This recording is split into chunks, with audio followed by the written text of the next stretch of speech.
of Gragas's forces, the dregs left behind after. Hearing this, I replied that it was actually quite simple. Since they knew that Jiragas had fallen, they'd naturally choose to hide underground.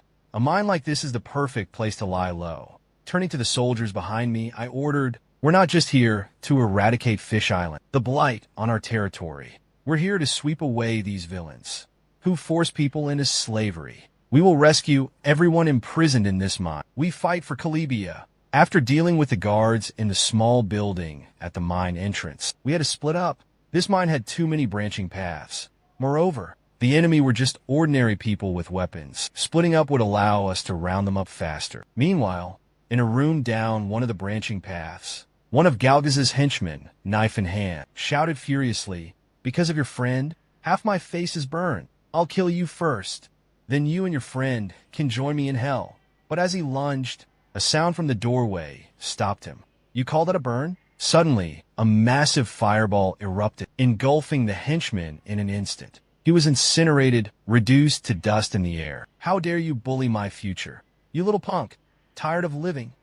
Then, I quickly knelt, checking on the girl, but she was still crying, heartbroken by her friend's death. Seeing this, hoping for a chance to save her, I looked closer, but the child's soul was long gone. Even the most powerful healing magic would be useless. Looking at the girl's emaciated body and her rough hands, I felt a pang of sympathy. Before I arrived, she must have suffered immensely. Suddenly, a drunk man stumbled in, yelling, "What's all this damn commotion? What's going on here?"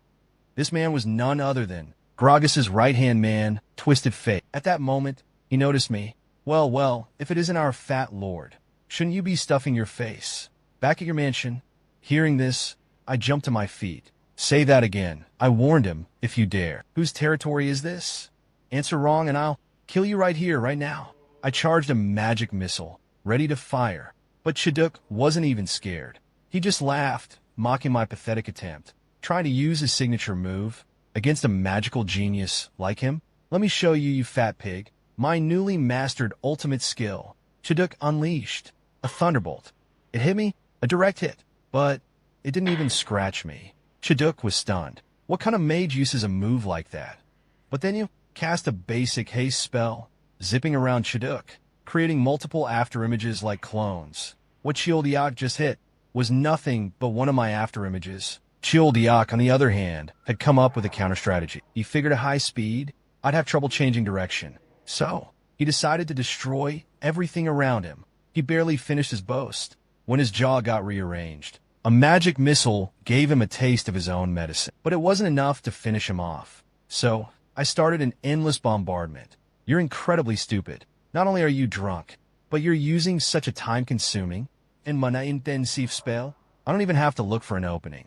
You're practically serving it to me on a platter." I kept blasting Childiak until he was completely defenseless. I drew my sidearm, sending him on a one-way trip to meet his mother. With the war against crime won and the underground organization crushed, my mission was complete. The territory's residents, their loyalty towards me soared to 100%. Calibia entered a golden age, however brief. Afterward, the remaining members of Twisted's gang were rounded up. The rescued slaves were escorted by the security force, returning to the welcoming arms of their families. As for the girl, Lena, she stayed by my side, of course.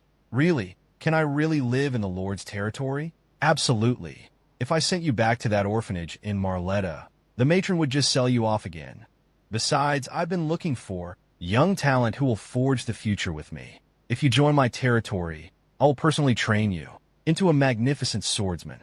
Lena was overjoyed. "I won't let you down. One day, I'll become the strongest swordsman in Caribia." He wasn't wrong, but he wasn't entirely right either. From my past life, I know his future is insanely awesome. 10 years from now, in the Holy Demon War, he'll be the vanguard of the Demon King's army. Facing thousands of players, unleashing their full might, he'll effortlessly tank every single attack. With just his body, the strongest in the Demon King's army, the most impenetrable shield. Luckily, this time, when crushing the U-Party, I beat him to it.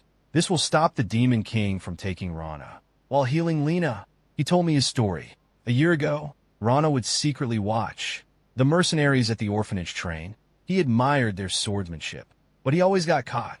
The headmistress had warned them Orphans weren't allowed near the mercenaries. One day, Lena told the mercenaries that the headmistress had found her a good job opportunity, working as a maid for a noble family.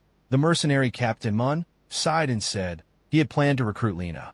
Of his mercenary group, Lena, though somewhat regretful at the time, made a promise to the older mercenaries. Say, she would become a powerful swordsman, just like them. The man laughed when he heard this. He drew his sword and told Lena, with a hint of playful arrogance, that youthful defiance wasn't enough.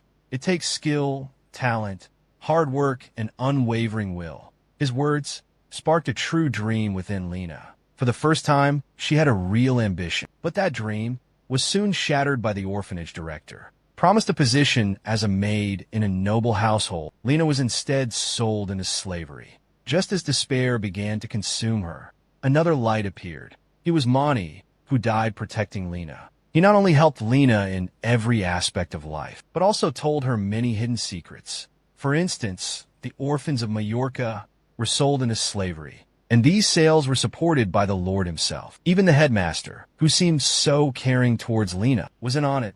Lena vowed to avenge Monty's death. She'd never forget his words.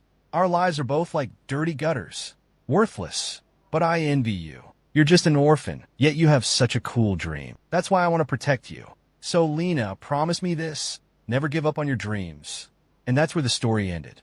I was touched by her story, but feelings wouldn't solve my problems. I'm expecting trouble from Majorca soon. He won't be happy I've messed with his business. I've stepped on his toes, after all. These weeds, even the slums wouldn't touch them. But to me, the lord of this city, they're a treasure. Back in the real world, these would sell for at least 10,000 a pop. Because eating these weeds has the opposite effect of making you feel full. They accelerate fat breakdown and double your calorie burn. And the character I got stuck with